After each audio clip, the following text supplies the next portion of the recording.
Il faut employer le mot gravitation aussi bien en ce qui concerne l'astronomie que l'astrologie, et donc que la sociologie, c'est-à-dire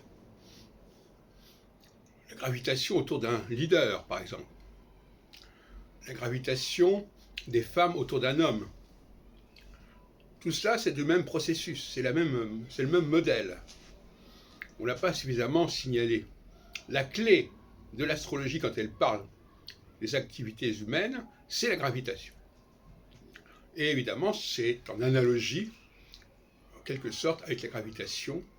Alors c'est une notion qui peut être semblée anachronique, puisque la notion de gravitation est une notion qui date de l'époque de Newton, mais en réalité, d'abord, comme vous le savez, je pense qu'on a affaire à des sciences, à des savoirs très supérieurs à ceux de l'Antiquité, qui ont pu jouer à ce moment-là.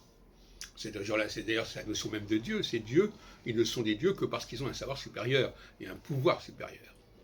Donc gravitation des planètes autour du Soleil, de la Lune autour de la Terre, et gravitation des hommes autour des génies. Je viens d'écouter une émission sur Schopenhauer dans les chemins de la philosophie.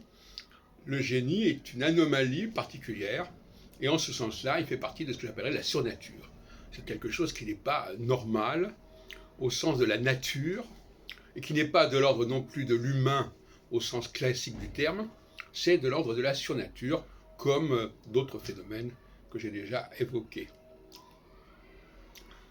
Donc, l'astrologie est une science de cette gravitation sociale, je crois qu'on pourrait employer cette expression, et qui est vouée à se substituer d'une certaine manière, en tout cas à cohabiter avec le processus électoral, démocratique, etc., qui est un processus bricolé, bien évidemment, tout le monde le sait, un processus qui n'a de valeur que parce qu'il a été déterminé par les hommes eux-mêmes, par les sociétés elles-mêmes, et donc c'est une sorte de narcissisme. Ah oui, nous avons déterminé ça, donc nous suivons ce que nous avons déterminé, nous obéissons aux lois que nous sommes données.